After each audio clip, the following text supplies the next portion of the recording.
নমস্কার বন্ধুরা, আপনাদের সবাইকে নতুন একটি ব্লগে স্বাগত জানাই। তো আজকে আবার চলে এলাম আপনাদের সাথে নতুন একটি ব্লগ শেয়ার করতে। চারিদিকের ওয়েদারটা দেখুন, পুরো মেঘলা মেঘলা। আজকে তো আর রোদ উঠবে না, বৃষ্টিটা আপাতত নেই, তবে রোদও আর উঠবে না, ভালোই ঠান্ডা। রান্না বান্না হচ্ছে আজকে, আবার অনেক দিন পরে উনুনে রান্না করছি।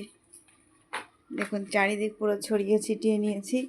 ওই যে ভাত হয়ে গেছে, ভাতটা আজকে অনেকক্ষণ চাপিয়েছি, কিন্তু অনেক দিন উনুনটা জ্বালানো হয় না বলে অনেকক্ষণ টাইম লেগেছে।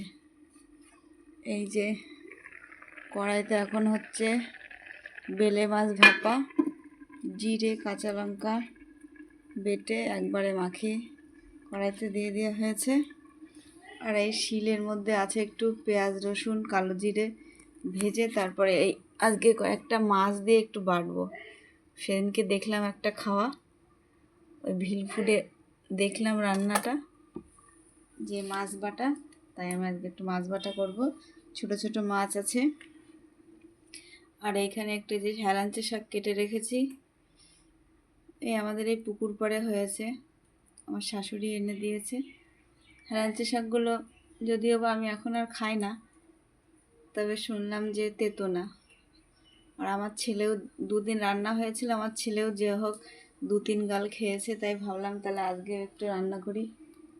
রান্না করলে আমি না খেলেও ছেলে আর ছেলের বাবা আছে, যেটুকু খায় সেটুকুই ছেলেটার উপকার হবে।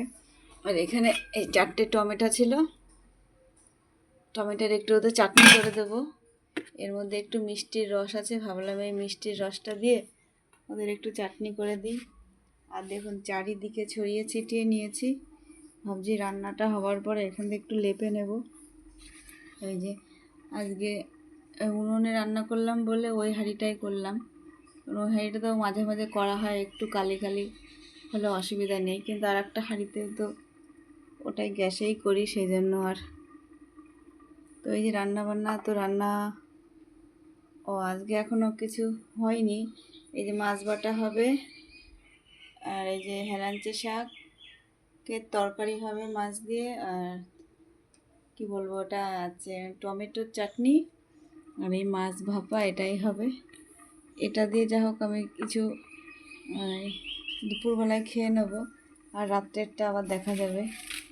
আর ওদের জন্য 2টো আলু সেদ্ধ দিয়েছি। দেখুন উনুনটা প্রথমে জ্বলছিলই না, এখন কিন্তু ভালোই জ্বলছে। এই কতগুলো নারকেলের পাতা জমা হয়েছে।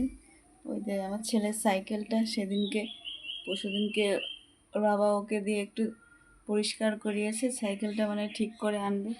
সাইকেলটা অ্যাক্সিডেন্ট করে একেবারে নাজেহাল করে ফেলেছে। তো এই রান্না বান্না হবে এখন, তারপরে তো কাজ আছে। আর বাইরের ওয়েদারটা পুরো মেঘলা। তো বন্ধুরা, আপনাদের যদি ভিডিওটা ভালো লাগে প্লিজ লাইক করবেন, কমেন্ট করবেন, শেয়ার করে দেবেন, আর আমাদের পাশে থাকবেন। দেখা হবে খুব শীঘ্রই নতুন একটা ব্লগে।